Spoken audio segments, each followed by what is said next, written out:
Ok, bah écoutez, je vous propose de démarrer. Alors bonjour, bonjour et bienvenue à toutes et à tous pour ce phosphore. Je suis très heureux d'être avec vous ce soir, très ému aussi parce que c'est évidemment un moment important. Donc voilà, je suis content d'être avec vous pour partager ensemble un bon moment d'amusement, partager, vivre, l'explorer en tout cas. Sur ce thème du coach magicien et d'ailleurs ça, la question de la posture évidemment de notre coach. Merci International Mosaïque aussi pour m'avoir donné l'opportunité de présenter, d'animer ce phosphore. Donc voilà, c'est en tout cas une belle main tendue. Donc voilà, je suis très content. Euh, je vous invite en tout cas à bien couper vos micros pour celles et ceux qui seront dans des endroits un petit peu exotiques, voilà, pour qu'on puisse tous bien s'entendre. Alors, commençons déjà par quelques moments, quelques instants de balisage, hein, de cadrage. On sait que dans notre posture de coach, le cadrage est important. C'est ce qui nous permet d'explorer et d'aller évidemment plus loin. Donc, ce phosphore sera enregistré, voilà, en tout cas dans les sessions plénières. Après, tout ce qui va être travail en sous-groupe, ça sera évidemment dans l'intimité. C'est un phosphore qui sera donc du coup diffusé sur les réseaux d'International Mosaïque.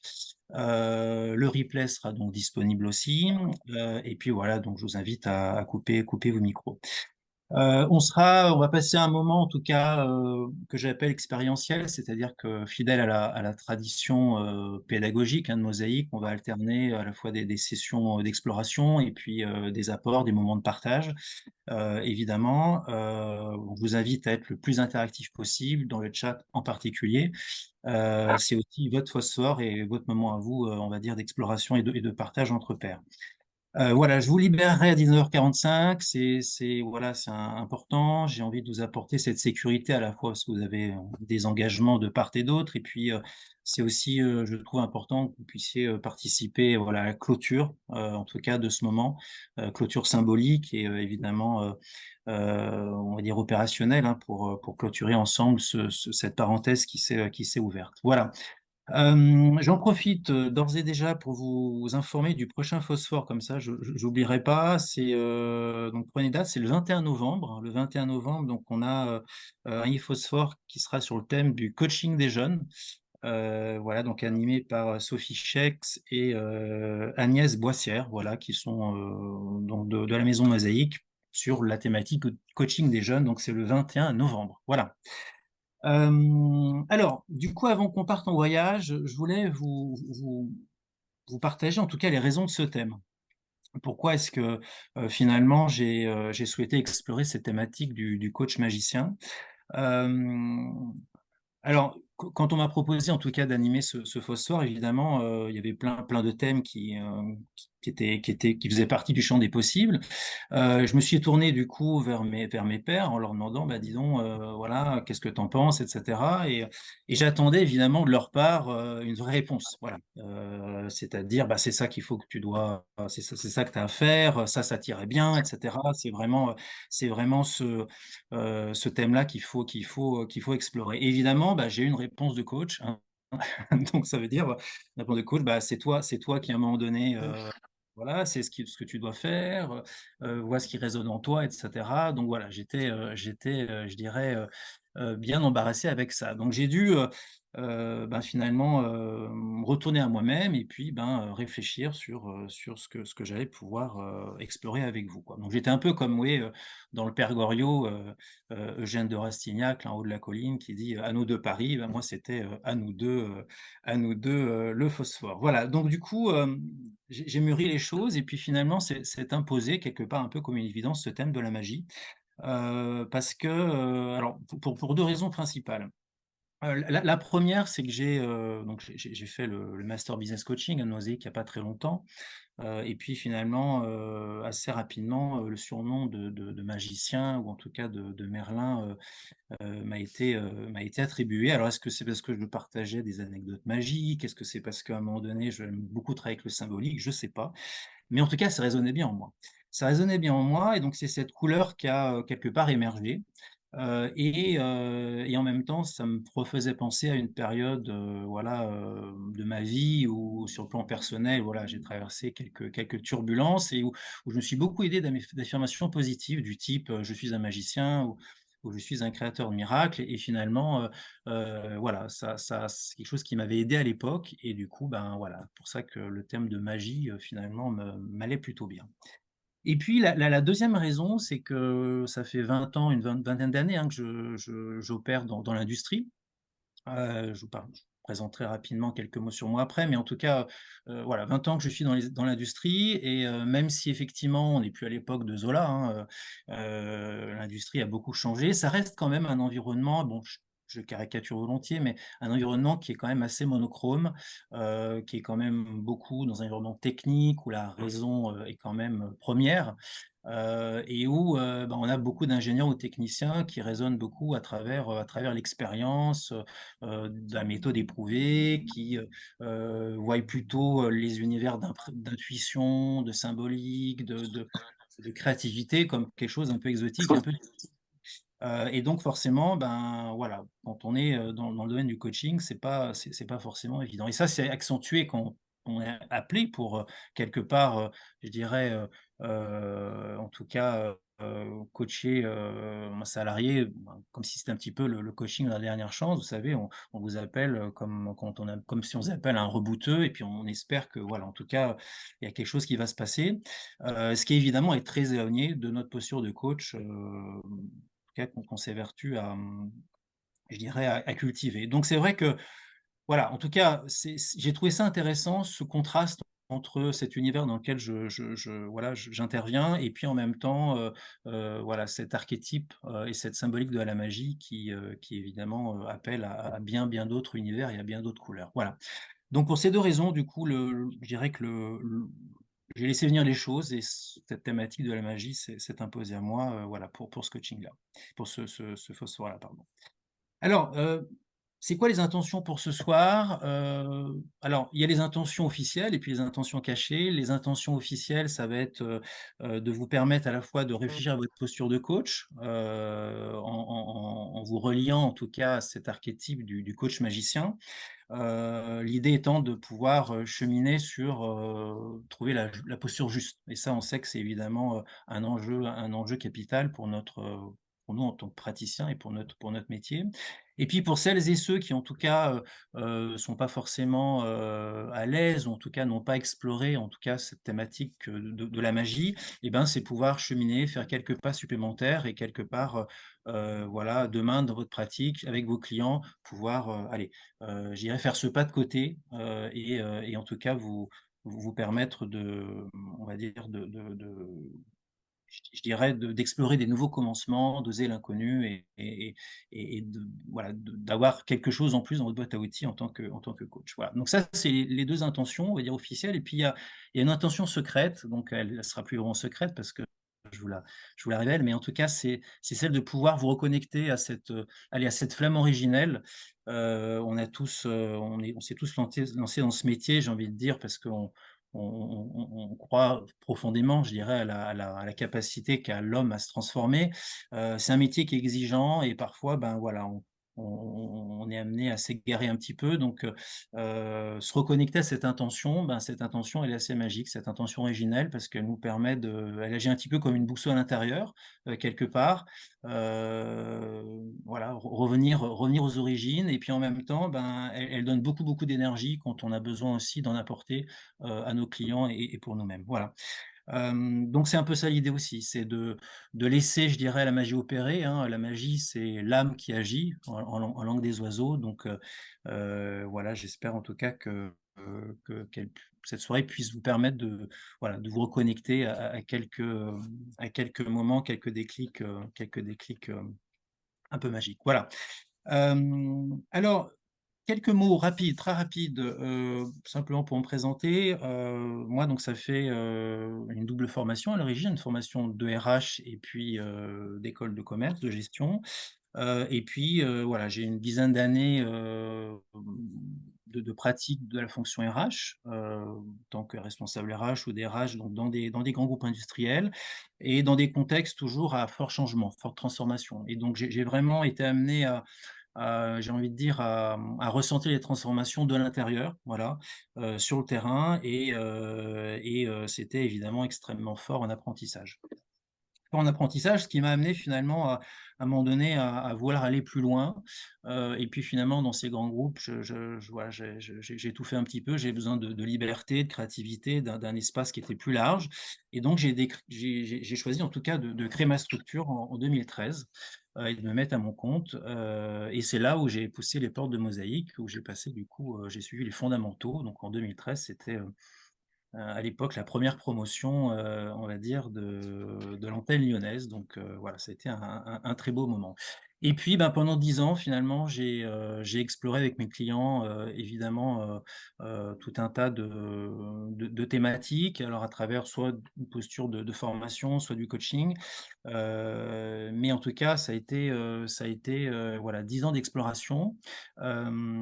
J'ai également des activités à l'université en tant qu'enseignant, et puis j'ai eu également, voilà, une vie personnelle que je qualifierais un petit peu d'aventure alchimique. En tout cas, voilà, ça a été on va dire des initiations qui m'ont permis en tout cas d'explorer encore davantage ce qu'était la transformation. Voilà, et puis du coup est arrivé le MBC, le Master Business Coaching, que j'ai fait il y a 1 an ou 2, je ne sais plus, qui venait quelque part clôturer un cycle, et en même temps en ouvrir un autre. Et donc voilà, je suis là avec vous ce soir. J'ai également, eu la chance en tout cas de contribuer à un ouvrage collectif sur le leadership spirituel en pratique. Voilà, donc ça a été, une belle collaboration aussi sur cette thématique-là. Je pense que c'est en tout cas, une thématique, qui mérite d'être explorée, en tout cas dans les organisations, dans les années à venir. J'ai également contribué à un ouvrage qui va sortir très prochainement, aux éditions Pierson, donc avec, le réseau Neoma Alumni, sur le coaching, organisation et leadership, voilà, où je parle de l'approche symbolique. Et puis j'ai un autre projet également, d'édition autour de l'agilité émotionnelle. J'espère que voilà, en tout cas ce manuscrit pourra, aller à son terme. Voilà, quelques éléments pour me présenter, rapidement. Alors, place maintenant du coup, à cette exploration sur le coach magicien. Hem, alors la question qui se pose, c'est comment finalement, le magicien s'invite, dans notre pratique, en tant que coach? Et comment finalement, il peut rentrer ce coach magicien par, la question de la toute-puissance, puisque c'est aussi la thématique de la posture. Alors, je dirais que les premiers qui peuvent amener cette question, du coach magicien, c'est finalement nos clients, nos clients. Quand on arrive, en session, alors des fois ça se joue même dès l'entretien, on va dire commercial, mais très souvent dans l'entretien tripartite. Heu je caricature un petit peu, mais bon, on arrive en séance tripartite et puis là, ben, vous avez, un dirigeant qui avec, son manager qui sera le coaché et puis qui vous dit: «Ah, ça y est, voilà notre coach, vous allez être magicien, vous allez pouvoir, quelque part transformer, ce pauvre manager, voilà aujourd'hui, un peu un crapaud à l'étroit en prince charmant et finalement, merci, merci, heureusement que vous êtes là». Bon, alors, alors évidemment, là, on a un petit moment de solitude parce qu'on sait que en termes de coach, évidemment, c'est pas notre posture et là, on se dit: «Tiens, il a pas tout à fait compris, ce client, ce qu'est le coaching» ou alors bon, finalement, il découvre et cetera, donc il va falloir faire un peu de pédagogie. Bon, alors là, ben, écoutez, suspension de séance, hein, évidemment, à mon initiative. Bon, ce qui est un peu surprenant, hein, je vais vous le dire au début, c'est un peu surprenant pour mon client parce que finalement, mais bon, en coaching, quelque part, on doit apprendre à surprendre et à être surpris, donc finalement, quelque part, tout va bien. Donc je m'éclipse, je vais aux toilettes, je prends ma potion magique que j'ingurgite fissa et je reviens en séance et là, du coup, bah, que se passe-t-il? Je commence du coup à expliquer à mon client, bah, que finalement, le coaching, c'est pas de la magie et blablabla et blablabla et blablabla. Vous imaginez bien. Bon et donc là, ben, effectivement, voilà, mon client découvre tout ça et puis je termine finalement, heu, le speech en disant: «Bah, voilà, on n'est pas là pour créer des miracles et il y aura voilà, ça ça dépend de plein, plein de paramètres. Et là, je mets le bouchon encore un peu plus loin, je lui dis: «Mais si jamais il doit y avoir un magicien, je vous rassure, c'est pas moi, mais ça sera, du coup, Robert. Robert, ce manager désabusé qui du coup, n'a plus confiance en lui et sur lequel évidemment ce dirigeant va porter un regard qui est un regard, plutôt de dire: «Oh là là, mais qu'est-ce qu'on va faire de lui, quoi? Qu'est-ce qu'on va faire de lui?» Et là, je suis en train d'annoncer que évidemment à mon client que, ben, oui, le magicien, il est voilà, c'est Robert et c'est lui qui sera capable de transformer ou pas, je dirais, un certain nombre de choses. Donc vous voyez que globalement, tout ça pour dire que, voilà, globalement, c'est parfois, je dirais, le client qui nous amène en tout cas, sur ce terrain un peu glissant, du coach magicien et de cette toute-puissance potentielle, évidemment. Il y a un deuxième élément qui nous amène en tout cas, qui peut nous amener sur ce terrain-là, c'est notre ego. Voilà, notre ego. Alors aujourd'hui, on voit beaucoup de promesses alléchantes, hein, en matière de coaching. Alors évidemment, c'est tous les outils d'un marketing puissant qui en tout cas laissent croire, allez, laissent croire à nos clients, que globalement, le coaching, c'est un processus rapide, que finalement on peut se transformer en un claquement de doigts avec un peu une baguette magique. Et que finalement, ben, voilà, c'est très facile de changer. On sait vous que évidemment c'est pas le cas. C'est Aristote, hein, qui disait et qui rappelait très bien que nous sommes des êtres d'habitude et que changer ses habitudes, ben, c'est évidemment quelque chose qui est compliqué. C'est quelque chose qui prend du temps, et du coup, ben, forcément, on est très, très loin en tout cas voilà, je dirais de cette poussière de cette posture magique et de la facilité en tout cas de la chose. Mais c'est vrai qu'aujourd'hui, on a aussi je dirais ce marketing puissant qui quelque part, peut aussi nous toucher et puis nous faire croire à nous aussi en tant que coach que, ben, effectivement on a peut-être ce pouvoir-là. Et puis après, il y a également je dirais le culte de la performance. Parce qu'il faut le reconnaître, quand on est coach, on est assez satisfait quand même malgré tout de voir, nos clients, nos coachés qui à un moment donné, ben, se transforment, on est à la recherche un peu d'effets waouh quelque part. Évidemment, c'est plutôt gratifiant pour nous de pouvoir, constater ça en tout cas et ça nous fait plaisir. Sauf qu'en réalité, on sait que dans notre posture, de coach, on n'a qu'une obligation de moyens, qu'en même temps, il faut être capable de lâcher quelque part cette toute puissance et évidemment, se satisfaire, simplement d'avancer ou non, j'ai envie de dire, de nos clients. En tout cas, cette tentation-là, elle nous ramène évidemment sur le terrain de la toute-puissance, potentielle.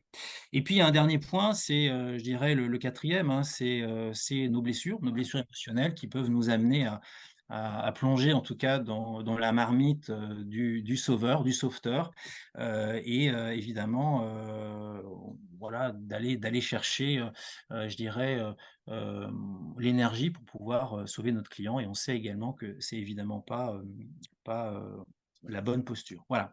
Donc vous voyez que globalement, tous ces éléments, nous emmènent quand on se connecte à cet archétype du coach magicien, nous amènent sur un terrain glissant. Alors, vous allez me dire: «Mais quel est finalement l'antidote?» Une antidote, c'est évidemment, la posture basse, c'est, ce qu'on apprend dans notre métier de coaching, c'est la posture basse, et ça, bah, c'est quelque chose qui peut évidemment, nous prémunir en tout cas, de pouvoir tomber dans le piège. Hem alors, derrière ça, il y a, quand on parle de magie aussi, je dirais ce qu'on va pouvoir, connecter, autour de ça. Je citerai cette phrase, alors je vais la retrouver, cette phrase de Bergson, Henri Bergson que je trouve, enfin moi qui me parle beaucoup. Henri Bergson dit: «L'œil voit seulement ce que l'esprit est préparé à comprendre». Voilà. L'œil voit seulement ce que l'esprit est préparé à comprendre. Ça veut dire quoi? Ça veut dire qu'à un moment donné, ben, plus effectivement on va élargir notre champ de conscience, plus on va être capable je dirais de se laisser surprendre et de porter un regard assez différent sur les choses. Je lisais cet été, des bouquins de Boris Cyrulnik sur la résilience, et c'était extrêmement intéressant la manière dont il expliquait à quel point les progrès de la psychiatrie dans ces 50-70 dernières années, avaient été permises à la fois par, je dirais, les progrès scientifiques, mais également, grâce à la culture qui avait évolué. Il montrait d'ailleurs à quel point les progrès scientifiques étaient finalement assez prisonniers aussi je dirais, du climat culturel dans lequel on évoluait. Et ce qui était intéressant, c'est que derrière ça, ça a été à chaque fois, toutes les avancées qui ont été faites, ça a été à chaque fois lié au fait de changer de regard, de changer de perspective. Et le fait qu'il y a un certain nombre de praticiens, évidemment, qui ont osé, en tout cas, porter un regard différent sur ce qu'on appelait les fous à l'époque, hein, et ben, ça a permis, en tout cas, ces progrès et ces évolutions en termes de guérison. Donc finalement, il y a d'un côté Lacan qui dit que le réel, c'est quand on se cogne, donc quelque part je dirais, qui nous amène à penser la réalité telle qu'on est amené à s'y confronter, à la vivre en tant que telle. Et puis à côté, ben, on a Paulo Coelho hein, qui dit, je cite, «Le miracle ne se produit que si vous y croyez». Donc quelque part, on a cette idée de croire avant de vivre la chose. Et finalement, quand on est dans cet aspect coach magicien, c'est aussi ça qu'on va les connecter, c'est quelles sont nos croyances autour de la magie et quel regard on va porter sur ce coach magicien. Voilà.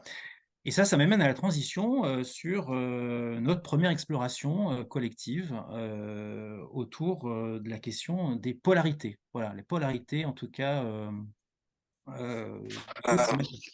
Voilà. Alors, je vais vous partager mon écran. Normalement, ça doit fonctionner. Si je fais partager l'écran, voilà, et on va arriver tac, là-dessus, partager, tic. Normalement, vous voyez mon écran. Ouais, c'est tout bon? Vous me faites des oui? Ouais, ok, je vois des oui, merci. Alors, je dirais, première exploration, c'est une exploration en sous-groupe que je vous invite à faire sur les polarités de l'archétype du magicien. Si à un moment donné, vous souhaitez en tout cas vous relier à cet archétype-là pour pouvoir travailler avec, ben, ce qui est intéressant, c'est d'aller explorer ces polarités pour pouvoir trouver évidemment la posture juste au service de nos clients. Donc la mission que je vous propose, c'est d'identifier quels sont les bénéfices et les pièges de se connecter à ce personnage symbolique dans la recherche de la posture juste. Voilà, c'est ce que je vous propose en tout cas d'explorer du coup collectivement ensemble. Alors pendant une dizaine de minutes, ce que je vous invite aussi, c'est de pouvoir en sous-groupe désigner un rapporteur qui permettra de partager après au groupe en paroles brèves, je dirais, le fruit des explorations et puis comme ça on peut avancer collectivement. Voilà, ça va, c'est clair? Ouais. Alors je vais du coup arrêter le partage et puis je vais vous basculer en sous-groupe. Là, ce qui est drôle, c'est qu'il est en train de se passer que les gens n'ont pas coché la case et donc attendent la magie de revenir. Ça y est, Hello, we are comment vous here. allez? Ça va, mes Comment vous amours? allez? Voilà, voilà. Bien, on a récupéré tout le monde, me semble-t-il. De retour, donc, du coup, voilà, pour la plénière. Alors, ce que je vais vous demander, c'est, on va peut-être pas avoir c'est en tout cas déjà un groupe, donc un rapporteur, de partager en paroles brèves, voilà, le résultat, votre récolte, en tout cas, sur cette exploration des polarités. Qui a envie de se lancer? Je veux bien. Allez, Après, Seb, on t'écoute.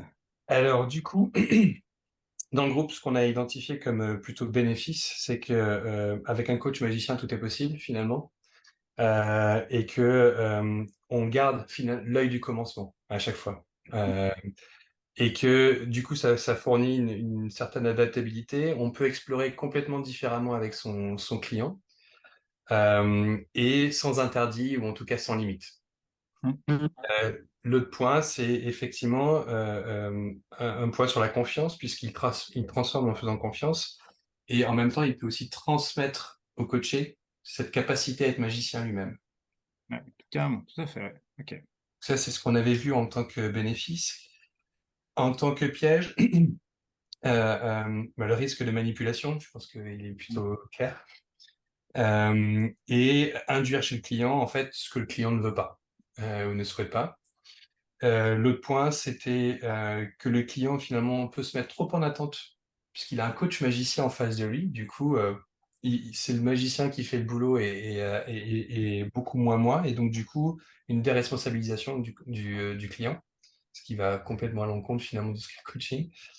Et derrière, il y avait aussi un autre point sur le décentrage, c'est-à-dire que s'assurer, il y avait plusieurs niveaux. Il y a s'assurer qu'on part du symbolique, ou en tout cas de cette partie-là, mais qu'on ramène bien ça dans le concret à un moment donné, et pas rester là-dedans. Et c'est aussi, il y a un côté un peu, au moment où il y a plus d'outils, plus de sorts en fait à jeter, se décentrer un peu sur par rapport à la problématique du client en fait, et ne plus être en présence par rapport au client. Ok. Voilà. Super. Merci beaucoup, Seb. C'est très, très, très intéressant. Je rebondis sur effectivement le symbolique parce que alors, évidemment, tout ce qui a été partagé, moi, résonne bien, résonne beaucoup. Et en particulier sur le symbolique, c'est vrai que ça faisait partie d'un des points que j'avais bien identifié aussi quand j'avais fait du coup mon mémoire sur ce thème-là. C'était un mémoire sur la question du pouvoir alchimique, hein, du symbolique. Et en fait, c'est vrai que le symbolique, je trouve, il a toute sa puissance à partir du moment où on est capable à la fois d'y rentrer, d'y sortir. Donc c'est l'importance du cadre, mais c'est aussi ne pas laisser notre client quelque part, j'ai envie de dire, coincé, hein, dans l'autre monde, et le ramener à chaque fois, on va dire, voilà, à du concret, à son univers, et comment transposer ça, quoi. Donc c'est vrai que ça, je trouve ça évidemment très intéressant. Merci en tout cas, Seb et votre groupe, du coup, pour ce partage. Un autre groupe en parole brève qui a envie Bah, moi, je de veux bien. partager la récolte? Oui. Camille, c'est ça? Non, c'est qui a Bah, parlé? vas-y, Angélique, et j'irai après toi. Angélique. Ok. Angélique. Ah bah, je voulais rester. On Alors, t'écoute. peut-être que sur ce qui n'a pas été dit, Oui, il y a, excellent. Ouais. pour que la magie prenne, il y a quand même de la prépa. Donc, il y a tout un travail derrière, dont le cadre, et on vient de le dire. Dans la partie positive, il y a le côté agilité, jongler, réactivité. Je m'empare de ce qui se présente et j'en fais quelque chose. Mm. Et pour laisser à Camille le reste, je passe dans l'ombre. On est passé en magie noire, apprenti sorcier. Donc là, je pense qu'on parle de toute puissance, comme on l'a déjà dit tout à l'heure. Mm. Mm. Et le fait aussi de se laisser illusionner par les tours et les paillettes et de perdre de vue qu'il y a un contrat et Ouais. que c'est pas simplement les outils qui feront la Ouais. différence. Voilà. Ouais. Clairement. Ça va? C'est tout bon. Ouais, je l'avais. Merci Angélique. Je rebondis sur la notion de préparation, parce que pour le coup, c'est assez aussi en contraste avec, en tout cas, le côté illusionniste, on va dire ça comme ça, de la magie. On se dit, voilà, c'est spontané, c'est magique, ça, on ne sait pas d'où ça sort, hein, et on se laisse surprendre par ce côté, entre guillemets, ouais, spontané, alors qu'en réalité, la préparation, évidemment, le magicien, il a répété maintes et maintes fois son tour, hein, avant de pouvoir avoir le geste précis. Et voilà, c'est quelque chose qui est souvent caché, entre guillemets, mais qui est évidemment essentiel. Donc ça, c'est vrai que ouais, je trouve que ça me parle beaucoup aussi, quoi. Merci. Un troisième groupe, allez. Bah, je vais prendre la suite. Ouais, Euh, Bah, bon, il y a beaucoup de choses oui, qu'on avait relevées dans ce que vous disiez. Si j'essaye d'apporter des choses différentes, on a évoqué la notion d'inspirer confiance. Peut-être que le coach magicien donne de l'énergie dans la relation qui inspire confiance. Euh, et puis, sur ce point de l'autonomie, en fait, à quel point le coach magicien, dans la part ombre, ne va pas enlever l'autonomie de son client ou en tout cas attacher une importance particulière à ça. Et on a parlé du cadre de l'éthique aussi, oui, avec bah, la magie blanche, la magie noire.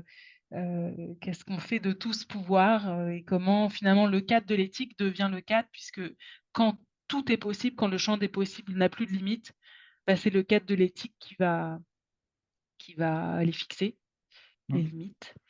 Et en dernier point, on est allé un petit peu sur la symbolique, sur qu'est-ce que ça pouvait faire émerger comme image. Et on a pensé à Mickey de Fantasia, et donc quand il se laisse peut-être emporter par toute cette puissance.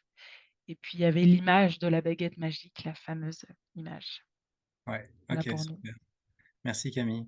Oui, oui, évidemment, la question de l'éthique, c'est un point qu'on réabordera, mais c'est évidemment essentiel. Alors, il y a l'éthique qui est définie par notre profession, ça c'est clair, mais après, il y a notre capacité, évidemment, à suivre cette éthique-là et à être, je dirais, dans une posture d'éthique par rapport à ça. Et les tentatives de dérive sont, j'ai envie de dire, réelles et nombreuses. Ne serait-ce qu'à un moment donné, je dirais la réalité aussi de notre chiffre d'affaires, hein. C'est-à-dire qu'à un moment donné, ben, effectivement, on a tous été ou on peut être tous rapidement confrontés à cette question de se dire: «Qu'est-ce que je fais là?» À un moment donné, est-ce que je signe le contrat? Est-ce que j'y vais? Est-ce que j'y vais pas? Ça me paraît pas, hyper sain comme situation. Justement, mon client me place dans une posture qui est une posture toute puissante. Et voilà, et en même temps, bah, il y a une réalité aussi parfois économique. Donc c'est vrai que c'est un vrai questionnement, et évidemment la magie blanche, magie noire, c'est évidemment, des images qui sont fortes, mais qui posent vraiment ces questions-là, quoi.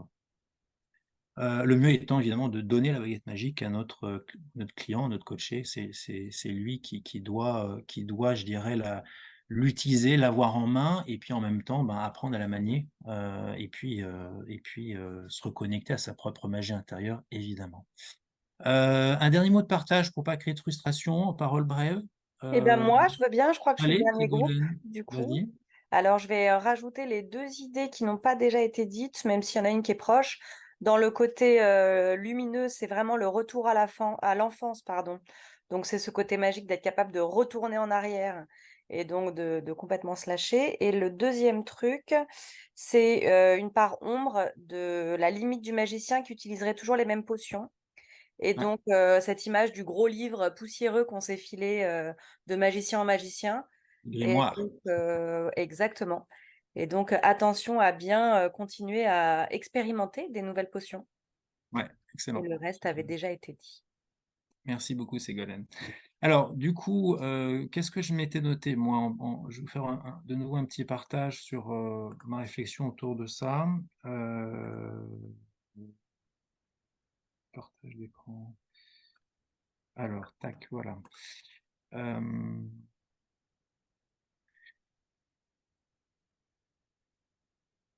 tac, voilà. Vous voyez du coup, ouais, mon écran. C'est bon, ouais. Donc sur la partie lumière, effectivement, bon, il y a des choses qui ont déjà été dites, hein, mais pour moi, cette partie-là, c'est vraiment de puissantes invitations qu'on peut faire à notre client. C'est, je dirais, le plongeon dans un univers symbolique et imaginaire, hein, avec, on a l'idée du génie d'Aladin, enfin l'image du génie d'Aladin, par exemple. C'est vraiment, voilà, l'inviter en tout cas à aller dans cet univers-là. C'est la reconnexion aussi à son enfant intérieur, et avec tout ce que ça peut soulever aussi en termes de, je dirais, je sais pas si on peut appeler ça comme ça, hein, le terme est pas bon, mais d'insight émotionnel autour de ça.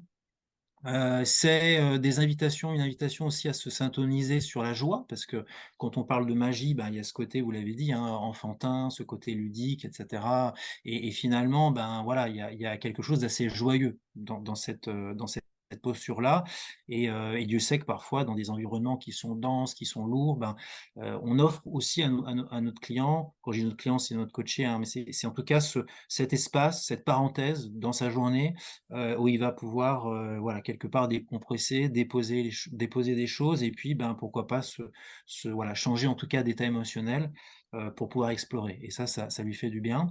Il y a la notion de tout est possible, ça a été dit, aussi évidemment, tout est possible, ça c'est clair, et puis le «et si», j'ai envie de dire, cette fameuse, question, hein, en coaching, question puissante du «et si?» Et si finalement j'avais des super pouvoirs magiques? Moi, voilà, en tant que coaché, et souvent on a quand même des clients qui sont, ben, voilà, rattrapés par, des contextes difficiles, parfois des burn-out, parfois en tout cas voilà, où ils peuvent avoir une perte de confiance en leurs propres ressources, et le coaching, c'est aussi ça, c'est les aider à se reconnecter à leurs ressources, et donc à leurs super pouvoirs quelque part, et enclencher un processus de résilience. Résilience qui est simplement, laisser quelque part la vie reprendre là où à un moment donné, ben, ça s'est arrêté, pendant un instant donné. Voilà, donc je trouve que ça, c'est des invitations assez puissantes que la posture du coach magicien permet. Et puis effectivement, le côté ombre, vous l'avez dit, c'est le côté illusionniste, c'est le côté évidemment pouvoir sur l'autre. Et puis quelque part, ça vient renforcer ou ça vient titiller cette blessure intérieure du sauveur-sauveteur.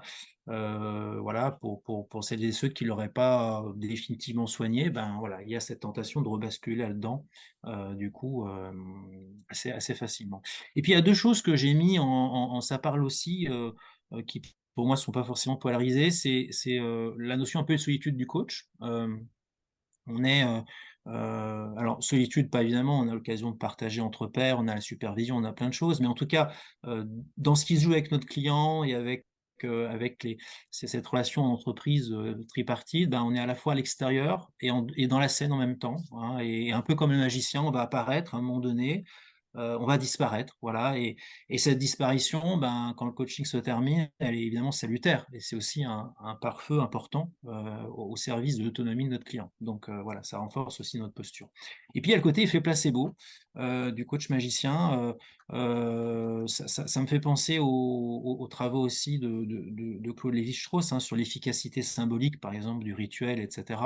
Voilà, c'est des choses qui fonctionnent et finalement, emmener notre client dans cet univers-là peut lui permettre aussi de contourner un certain nombre de blocages ou de croyances limitantes et du coup, bah voilà, ça peut en tout cas générer voilà, on va dire des ouvertures. Donc voilà, concernant en tout cas cette polarité. Alors ce que je vous invite maintenant, c'est de poursuivre l'exploration dans une logique un peu différente qui est de se dire comment maintenant je peux finalement faire des pas supplémentaires dans ma pratique de coach avec ce coach magicien très concrètement. Voilà. Comment je peux utiliser, on va dire, cet archétype, ce personnage symbolique pour générer des nouveaux pas, des nouveaux commencements de votre pratique. Donc ça, c'est la deuxième exploration. Et pour ça, du coup, je vais faire appel à Merlin. Voilà, Merlin, cette figure Merlin de Merlin l'Enchanteur, qui d'ailleurs, en regardant un petit peu quand on regarde rapidement sur Wikipédia, hein, on dit que Merlin, c'est un personnage légendaire, je lis, hein, un prophète magicien doué de métamorphose, qui était capable de communiquer avec les éléments naturels, avec les animaux, etc. Et en fait, un druide quelque part, un peu divin, etc. Mais ce qui est intéressant, c'est que l'image de Merlin était une image qui était plutôt sombre à l'époque. Hein. On le prenait vraiment comme un homme des bois, qui était torturé, qui jetait des sorts, qui était atteint de folie, etc. Ça, c'était l'image de Merlin, on va dire, avant le Moyen-Âge. Et puis après, ben, il y a la fameuse légende d'Arthur, hein, qui est venue quelque part un petit peu bonifier, on va dire, son image, mais avec toujours cette dualité. Hein. Dans cette légende arthurienne, on disait que Merlin était né d'une mère humaine et en même temps était né d'un père diabolique. Vous voyez qu'on retrouve cette dualité qui est présente dans le personnage.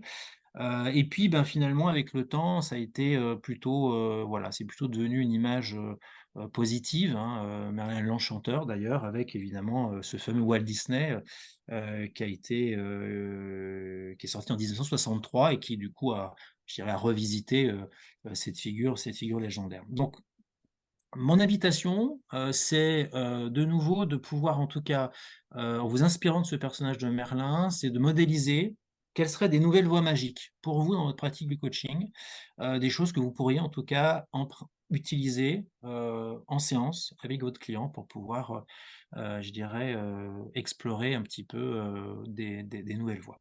Voilà. Je vous laisse 10 minutes.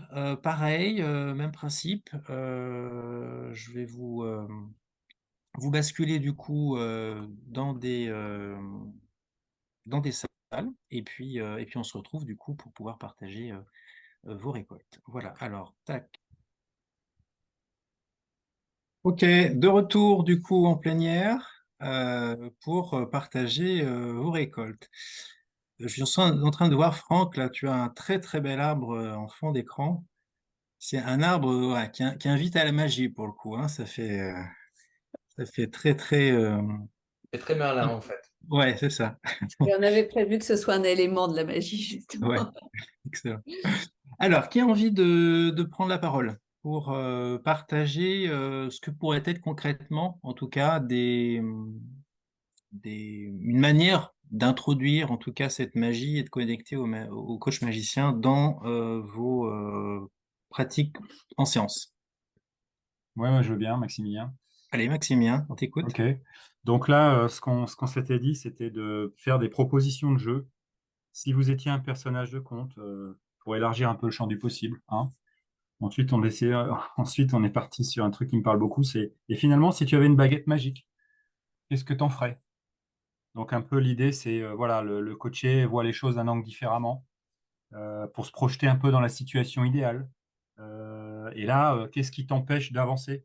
Qu'est-ce Mm. qui travailler sur les obstacles, les croyances limitantes éventuelles, etc.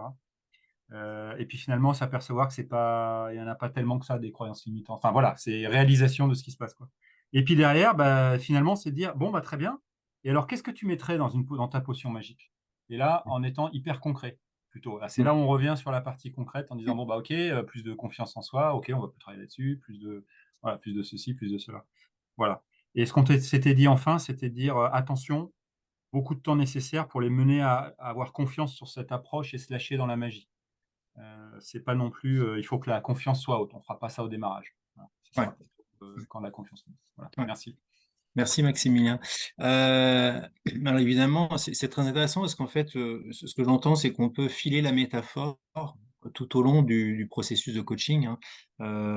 Finalement, qu'est-ce qu'il y a dans ta potion magique? C'est de quoi tu as besoin, quoi, hein. Quelque part, quand on va aller dans les si, etc., on va arriver à un travail de projection, en tout cas, sur des scénarios ou sur des évolutions futures. Ce qui est intéressant quand on parle effectivement avec le langage métaphorique, c'est que souvent, quand même, nos clients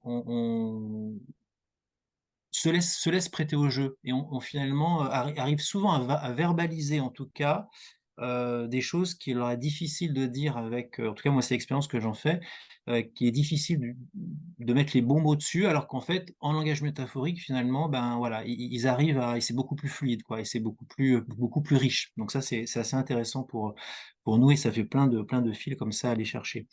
Et effectivement, Maximien, c'est vrai, il y a cette notion d'alliance qui est importante. Alors, en particulier quand on est entre coachs, j'ai envie de dire, ou quand on est avec des gens qui ont l'habitude ou qui sont, on va dire, très agiles ou en tout cas à l'aise avec leurs intuitions, leurs émotions, etc., c'est évidemment plus facile.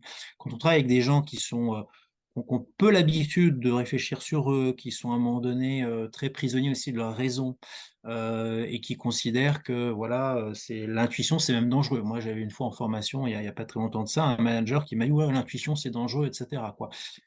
C'est même pas bon, ça sert à rien, c'est que c'est dangereux. Donc évidemment, avec ces personnes-là, introduire le symbolique, ça demande quelques précautions. Et effectivement, il faut créer l'alliance bien en amont. Sinon, ben voilà, ça a peu de chances de fonctionner, quoi. Qui prend la parole du coup pour poursuivre? Moi, je veux bien, Pascal. Pascal, merci. Alors, on a pensé à plusieurs choses. Et si Merlin était là, finalement, etc., quelle voix, Mm, donc inviter Merlin. Donc comme un médiateur entre, c'est ni le coach ni le coaché qui mm, sont les magiciens, mais c'est une figure qui est invitée.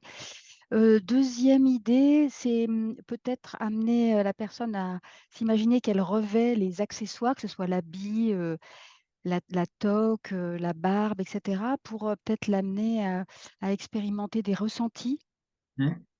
Ouais, émotionnels ou corporels. ouais, très intéressant. Donc, Ouais. c'est une façon d'entrer différemment, peut-être dans cette sphère-là. Une autre idée, c'était projection par visualisation dans un endroit magique, c'est-à-dire qu'en fait, ça permet d'imaginer un contexte magique dans lequel il y aura peut-être de nouvelles opportunités à saisir, donc en s'imprégnant de cette dimension-là, mais plutôt de contexte. Et puis la dernière idée, c'était pourquoi pas générer un conte avec Il était une fois Merlin, puis 3 petits points. Et on part sur une notion de conte pour aborder peut-être un passé, un présent, un futur d'une Mm, situation qui est vécu par le coaché et qui est difficile. Ouais. Ouais, merci beaucoup Pascal et évidemment à tous les contributeurs. Le compte, je rebondis, c'est quelque chose qui est assez facile à utiliser. Enfin, c'est facile, qui est intéressant et qui voilà, qui permet, je trouve, d'avoir des résultats. Alors aussi bien dire en collectif qu'en individuel. Et moi, je me souviens aussi d'avoir utilisé le compte une fois avec une cliente vraiment en toute première session.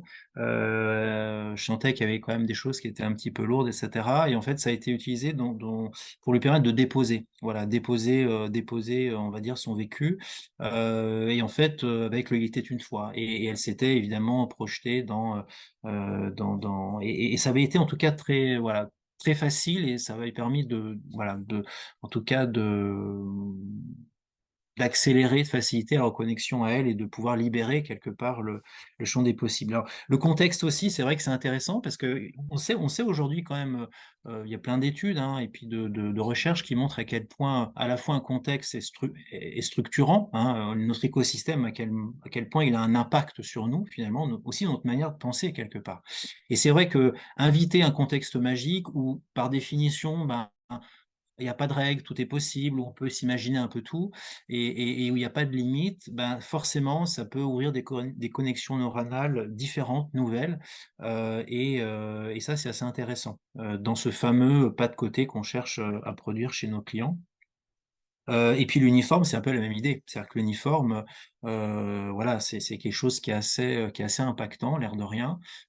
Effectivement, l'inviter à se déguiser, etc. Ça peut être quelque chose qui le fait bouger, en tout cas dans sa pratique. Donc ouais, merci en tout cas pour ces apports. Autre partage du coup, un autre Oui, moi je groupe. veux bien, Sandrine, allez. Sandrine pour la salle Oui. 2.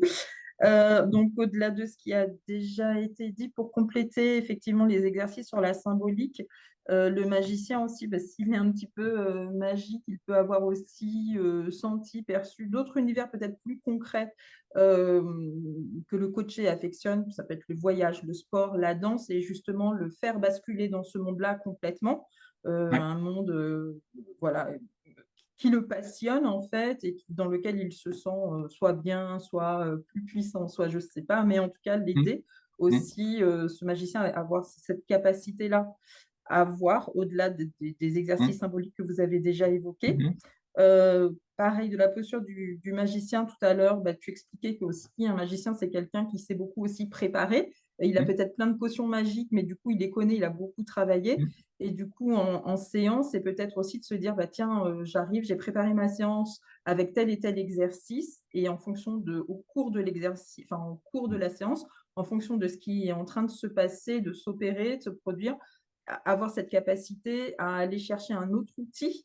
complètement. On est allé même jusqu'à dire, à peut-être même inventer un autre Clairement, ouais, outil. En ouais. fait, avoir cette agilité-là, on a rebondi Mm, sur le côté agile qui mm, avait été évoqué pour enrichir. Et voilà, donc on a parlé de ça. Et aussi, on s'était dit au tout début, peut-être qu'aussi au milieu, à la moitié du temps, par exemple, si l'idée c'est que ce soit le coaché qui devienne magicien, mm, et qu'on l'emmène sur le chemin de l'autonomie aussi, mm, peut-être lui mm, donner la baguette, lui donner la main mm. à la moitié du temps.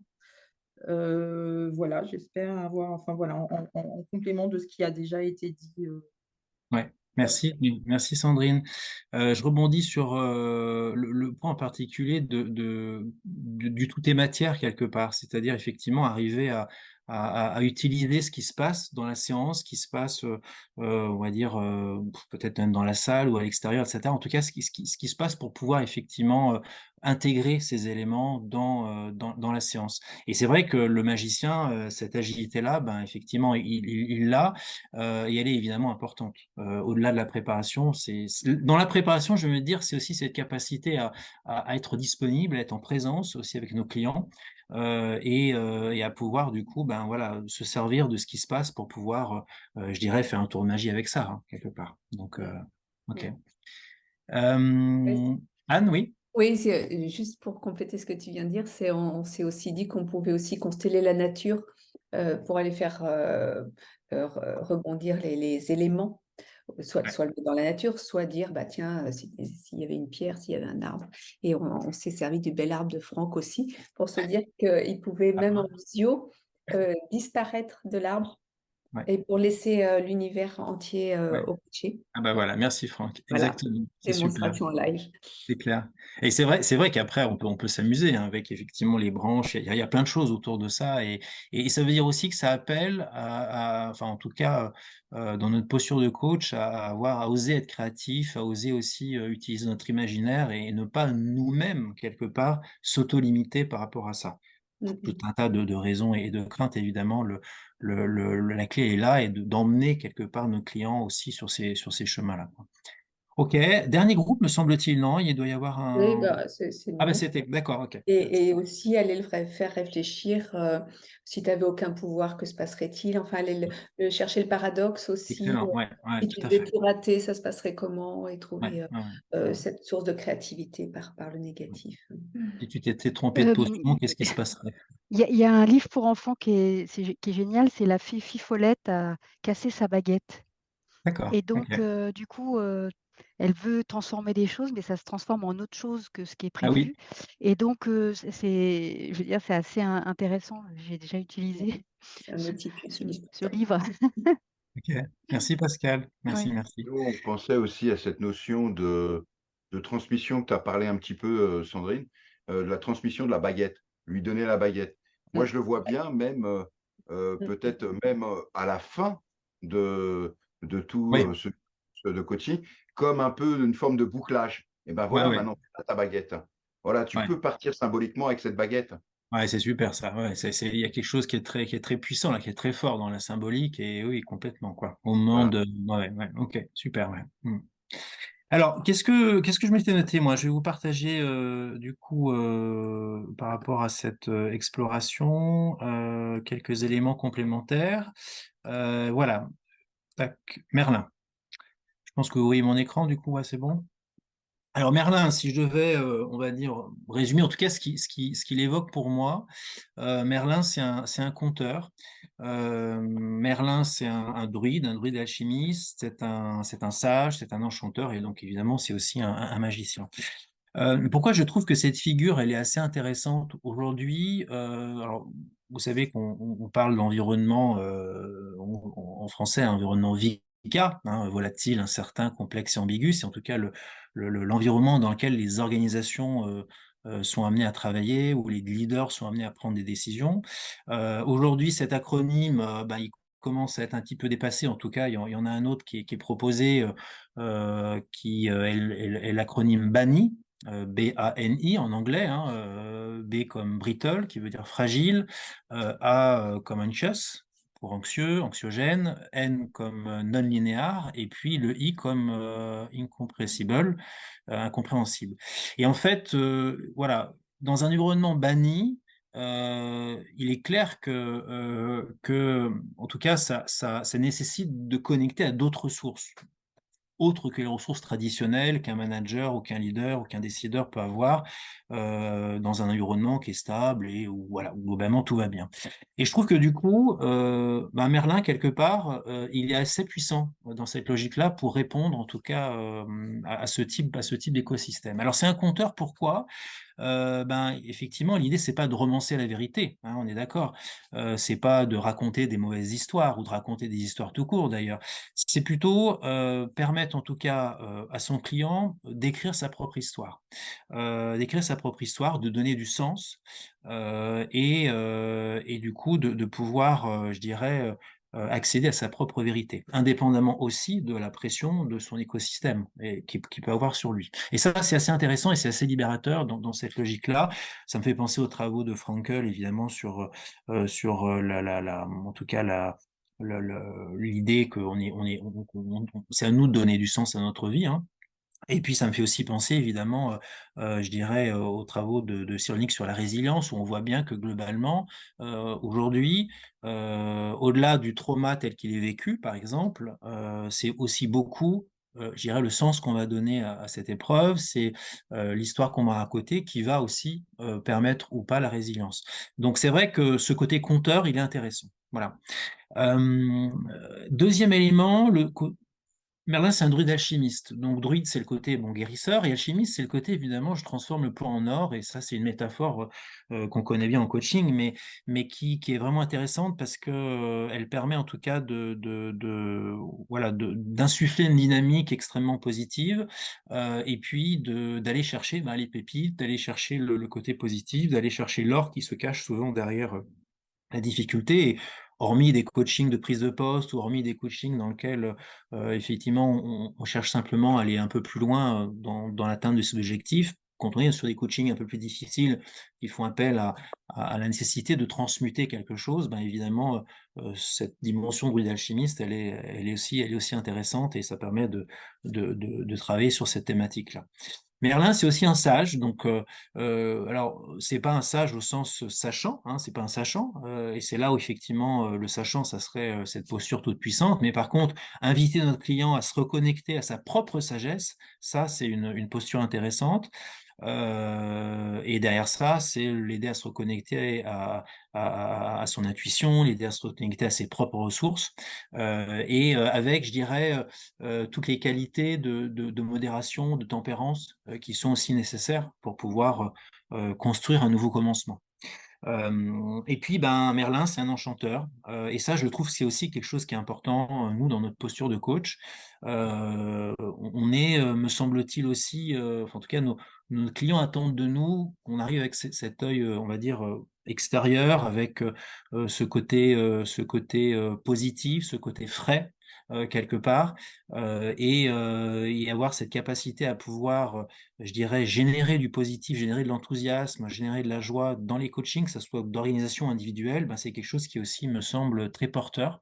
On sait aujourd'hui que globalement, quand on est, on va dire, dans cet état émotionnel, et si on arrive effectivement à générer ça, on sait que c'est évidemment un facteur très facilitant pour pouvoir, je dirais, voilà, pousser la transformation. Donc voilà, je trouve que du coup, au-delà du magicien, Merlin, il a en tout cas ces attributs-là, et c'est quelque chose qui est assez intéressant. Et en tout cas, moi, à titre personnel, pas systématiquement, mais ça m'arrive en tout cas de me dire, tiens, hop, je me connecte à cet archétype, et puis finalement, ça me permet de rentrer dans les costumes, dans le costume en tout cas, de ces différentes facettes. Voilà ce que j'avais envie de vous partager. Alors, on arrive du coup à la fin de ce phosphore. Ce que je voudrais du coup vous dire en guise de conclusion, c'est que évidemment, on a notre posture basse qui est, je dirais, le premier pare-feu en fait, pour éviter la toute-puissance de notre posture. Mais pour moi, la posture basse, c'est quelque chose qui aussi ressort de la technique quelque part. C'est un cadre, c'est un type de questionnement, c'est l'éthique telle qu'on l'a vu, c'est tous ces éléments-là qui effectivement nous permettent de trouver, je dirais, le bon curseur. Mais derrière ça, au-delà de ça, en tout cas, au-delà de ça, il y a évidemment la question de l'humilité, hein, l'humilité qui est voilà, en tout cas je sais pas comment on appelle ça, une aptitude, une vertu, une valeur, j'en sais rien. Mais en tout cas, l'humilité me semble évidemment essentielle dans notre métier. On sait aujourd'hui quand même, quand on expérimente le coaching, que tout ce qui se transforme quelque part nous échappe, hein. Ce qui se transforme, ce qui transforme même, ce qui transforme nous échappe. On assiste parfois je dirais à des transformations, on se demande comment c'est possible, on est surpris nous-mêmes, parfois il y a des choses qui se passent en dehors des sessions. Et on a beau créer les conditions, en tout cas, de cette transformation, un petit peu à l'image du jardinier, on n'est jamais sûr globalement que ça puisse fonctionner. Et du coup, voilà, la vie de manière générale nous invite à l'humilité, à la plus grande humilité, à la fois par rapport à notre propre posture, hein, qui est évidemment qui est fragile et sur laquelle on doit toujours veiller. Humilité aussi par rapport, voilà, aux synchronicités, hein, par rapport à la résilience parfois insoupçonnée de nos clients, par rapport à toutes ces choses-là. Donc voilà, et ça, quelque part, dans cette logique-là, on est bien dans un coach magicien qui est aussi un anti-héros, hein. Si on prend pour boucler avec, en tout cas, la thématique de ce phosphore, le héros, ben, c'est celui qui a tous les attributs du pouvoir, hein, et puis le anti-héros, c'est celui qui, ben, finalement, ben, est quand même là, est présent, et je dirais, a une puissance à lui, mais en même temps sans avoir, je dirais, toutes les paillettes et toutes les strass qui vont bien. Donc ça, c'est, je crois, le pare-feu qui est pour moi le plus puissant. Voilà, ce que j'avais envie de vous partager. Alors, question classique, hein, en coaching, c'est voilà, avec quoi vous repartez de ce temps partagé ensemble. Je vous invite du coup voilà, à écrire ça dans le chat. À quoi vous repartez, c'est évidemment le recul sur peut-être des apprentissages et puis un moment d'ancrage. Voilà, avec quoi, voilà, qu'est-ce qui vous a en tout cas interpellé. Je vous laisse du coup partager ça en tout cas sur le chat. Et puis moi en tout cas, je repars avec beaucoup de gratitude évidemment d'avoir pu animer cette soirée, d'avoir gratitude pour tous vos échanges et évidemment voilà toutes vos contributions en tout cas pour pouvoir explorer en tout cas cette posture du coach magicien. Voilà.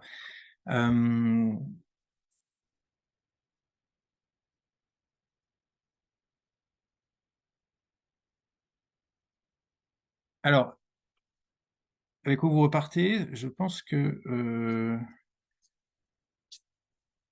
est-ce que je vois les messages? J'espère que oui, logiquement. Hop. Tac, tac, tac. Ah, ça y est. Tac. Évolution, fun, voilà. Je ne suis pas un héros, effectivement. Ouais, ouais, super. Merci Nathalie pour ça. L'envie d'insérer encore plus de symbolique dans mes séances. Merci Camille. L'envie de sortir ma baguette magique, bah ouais, c'est chouette. Retour à l'humilité, évidemment. Envie de développer ma créativité de coach. Ouais, ouais, je repars avec Merlin. Répétition de ce symbolique, revisiter cet archétype, le réinvestir. Des références de lecture, oui, merci en tout cas à Pascal pour ce partage. Des métaphores magiques, des mises en situation clients. Voilà, évidemment avec la pédagogie de Mosaïque pour se reconnecter à tout ça et puis voilà, créer la magie. Donc merci à tous et à tous. Dernier petit mot sur le prochain phosphore, hein. Encore un petit rappel, mais j'ai trouvé, enfin, vous savez que sur le phosphore donc, du 21 novembre, hein, 21 novembre prochain, donc animé par Sophie Schex et Agnès Boissière sur le comment coacher les jeunes. Je vous invite évidemment à participer, mais bon, entre nous, hein, entre nous les jeunes, bon, on sait que nos jeunes aiment le luxe, on sait qu'ils ont de mauvaises manières, on sait qu'ils se moquent de l'autorité, hein, on sait qu'ils n'ont pas le respect de l'âge, et on sait que nos jeunes sont à notre époque des tyrans. Les enfants sont des tyrans, voilà. Voilà, évidemment, vous serez tous d'accord avec moi, hein, je veux voir des grands oui. Bon, voilà. Alors la bonne nouvelle, c'est qu'il n'y a pas que moi qui dis ça, hein. Il y a Socrate qui disait ça aussi. Voilà, c'est une citation de Socrate qui est assez rigolote et qui en tout cas voilà, permet d'introduire ce prochain phosphore. Merci à toutes et à tous. Il est 19h43, donc le timing est respecté. Je vous souhaite de très belles continuations, de très belles explorations. Et puis voilà. Merci à toi. Merci à vous. Au À Merci. bientôt. Au revoir. Merci beaucoup. Au revoir, merci. Au revoir. Merci, au revoir. Au revoir à tous.